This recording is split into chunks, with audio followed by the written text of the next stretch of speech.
Priscilla Presley sat frozen, her heart pounding as she watched Elvis, the man she adored, openly charm the young women gathered around him. Their laughter rang through the room, their eyes locked onto him like he was the only man in the world. But for Priscilla, reality was sinking in. She was invisible. She had tried everything to pull his attention back, but nothing worked. That night, desperation took over, leading her to a drastic decision, one that could have changed everything. What happened next will leave you speechless.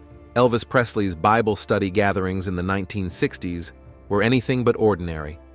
What began as intimate discussions about faith soon turned into something else entirely. Grand performances where Elvis took center stage, passionately reading scripture to an audience that adored him. These gatherings, often held in the cozy den of his Bel-Air home, stretched for hours, drawing in eager listeners who hung on to every word he spoke. But while the king of rock and roll preached with the conviction of a man deeply moved by the words in front of him, the real spectacle was not the scripture. It was the way the women in the room reacted to him. Priscilla Presley sat beside him, the woman who was supposed to be his greatest love, yet she felt like a mere afterthought. She had been with Elvis long enough to understand his magnetic pull, but nothing could prepare her for the sting of being ignored so openly.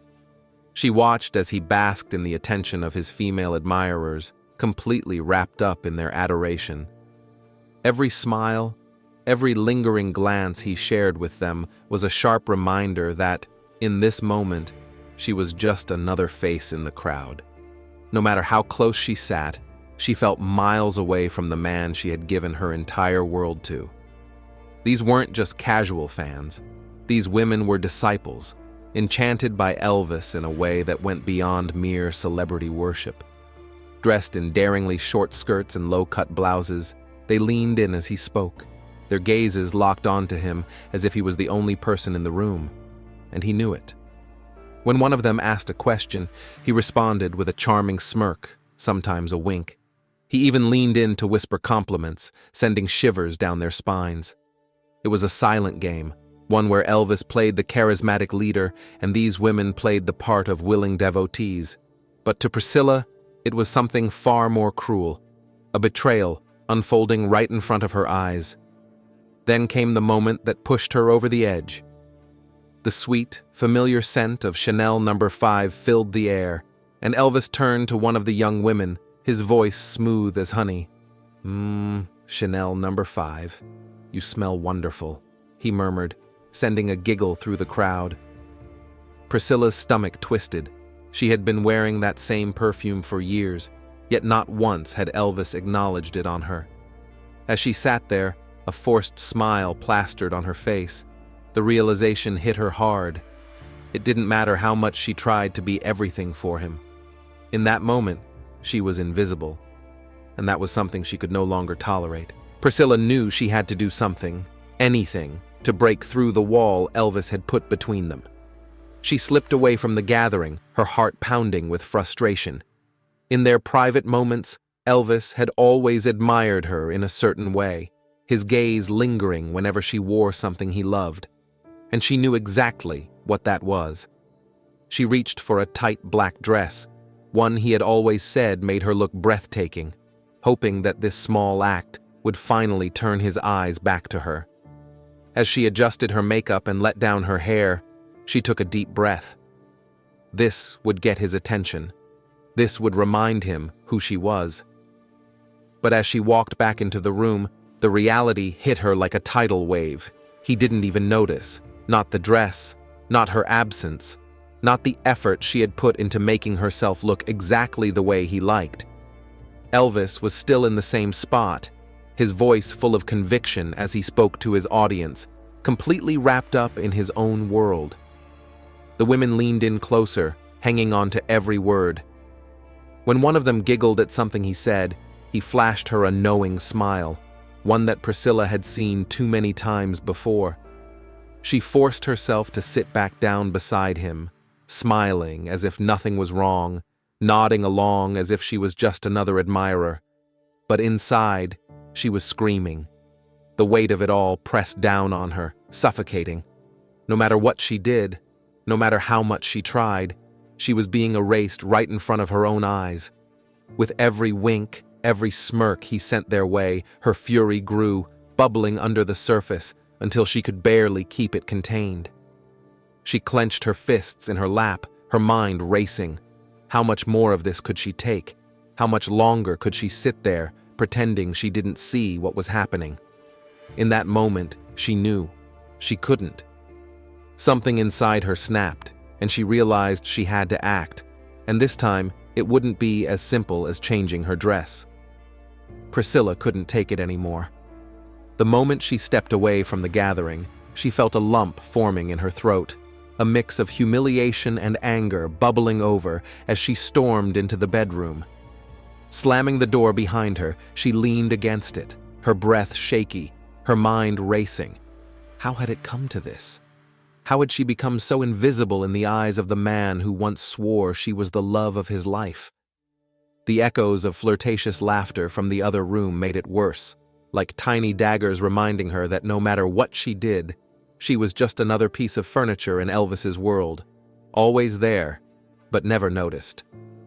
Her eyes darted across the dimly lit room, landing on a half-full bottle of Placidals on the dresser. Her fingers trembled as she picked it up, turning it over in her hands, staring at the small pills inside. A dark thought crept in. What if I choked to death? The idea sent a shiver down her spine, but another voice inside her countered. At least then, he would finally pay attention. Determined, she devised a plan. Something dramatic, something impossible for him to ignore. She would take a few pills to start, just enough to make herself feel lightheaded but still in control. Then, she'd step into the shower, let the warm water wash away her frustration, and carefully redo her makeup, making sure she looked beautiful. She'd slip into her prettiest camisole, arrange herself on the bed like a fragile, tragic figure, and just as she had planned, take the rest. The image played out in her mind like a scene from a movie, one where the leading man rushes in at the last moment, filled with regret, realizing the mistake he had made. He'd see her then, he'd care then. But just as she reached for the pills, something cut through her thoughts like a knife. Elvis's laughter, loud, carefree, echoing from the other room. Her fingers tightened around the bottle, her chest tightening with a different kind of pain. He wasn't looking for her. He hadn't even noticed she was gone. He was still out there, holding court, charming those women like nothing had changed. The anger that had driven her moments before now twisted into something else. Defeat. Slowly, she unscrewed the cap and took only a few pills, just enough to feel drowsy. Instead of going through with her plan, she simply curled up on the bed, her body still, a book resting on her lap. When he finally walked in hours later, he barely hesitated before draping a blanket over her and kissing her forehead, completely unaware of the storm that had raged inside her just moments before. And just like that, her rage melted away. Not because he had finally seen her, but because deep down, she knew she'd let herself believe, even for a moment, that this would change anything. Hours passed before Elvis finally walked into the bedroom. The sound of his footsteps was soft, unhurried, completely oblivious to the emotional storm that had raged in that very room not long ago. He hadn't come rushing in, panicked, searching for her. He hadn't noticed her absence during his gathering, hadn't wondered why she had left so suddenly. Instead, he entered as if nothing had happened at all, his world unchanged, untouched by the turmoil that had consumed her. He glanced at her lying on the bed, her body still, the dim light casting long shadows across the room. But there was no concern in his eyes, no moment of realization that something had been wrong. Without a word, he stepped closer, gently pulling a blanket over her body. His touch was light, careful, the way one might tuck in a sleeping child. Then, in a move so familiar yet so painfully distant, he leaned down and pressed a soft kiss against her forehead. There was no grand apology, no whispered words of affection, no sign that he had spent even a second thinking about her feelings. He simply did what he had always done, showed affection on his terms when it was convenient for him, when the rest of the world had quieted down and she was no longer demanding his attention. And just like that, he turned away, slipping into his own world once more, leaving Priscilla in the silence of her own thoughts. As much as she wanted to hold on to her anger, to cling to the resentment she had felt so strongly just hours before, it faded in an instant. That single kiss, that small act of tenderness, was all she had wanted from the beginning. Not a grand declaration, not a dramatic confrontation, just a moment where she felt like she mattered to him. And for better or worse, that tiny gesture was enough. As she lay there, still pretending to sleep, she felt the weight of exhaustion settle over her. Maybe tomorrow would be different. Maybe next time he would notice. But deep down, a part of her already knew. She was trapped in a cycle where the smallest scraps of affection would always be enough to keep her hoping, even when she knew she deserved more. In their world, pills were as common as the air they breathed. Late nights, demanding schedules, and the constant pressure of fame had created a routine where sleep aids and stimulants weren't just an option. They were a necessity. Elvis had introduced Priscilla to them early on, convincing her that they were harmless, just a way to keep up with the whirlwind of their lives. There were pills to wake them up, pills to keep them going, and pills to help them sleep when the exhaustion finally set in. It started as something casual, something that seemed to be under control. But before long, the bottles stacked higher and the doses grew larger. At first, Priscilla didn't question it. Elvis always had an explanation, a reason why he needed them. His body was in pain, his mind never rested, he just needed to take the edge off. But as the years went on, she began to notice the shifts, the moments where he seemed distant, where he relied on the pills more than he relied on her. She would watch him down handfuls at a time, his expression never changing, his body barely reacting. She tried to speak up, to tell him she was worried, but he would dismiss her with a wave of his hand, brushing off her concerns like they were nothing. "I know what I'm doing, Scylla," he would say, his voice steady, his confidence unshaken. But deep down, she knew he was wrong. What she didn't know then, what she couldn't have known, was that this was only the beginning.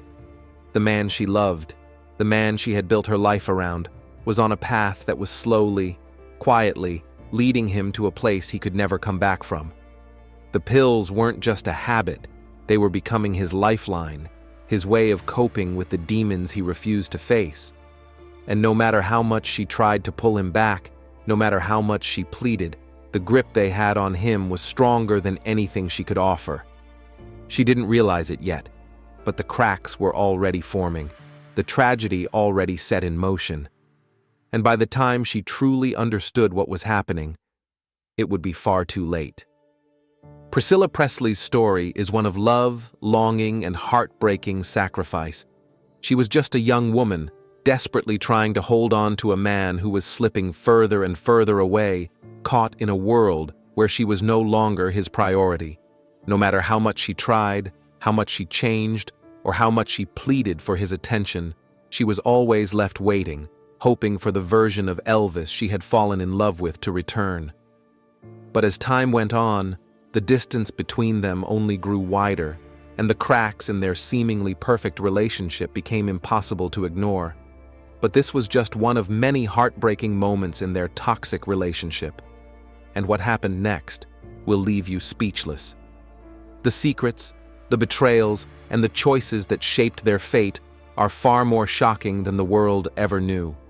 And the story is far from over. If you want more untold secrets about Elvis and Priscilla, make sure to hit that subscribe button and turn on notifications so you never miss a video. Don't forget to like this video if you found it eye-opening, and share your thoughts in the comments. Do you think Priscilla's pain was justified? Or was she simply trapped in a fantasy she refused to let go of? Let's talk about it below.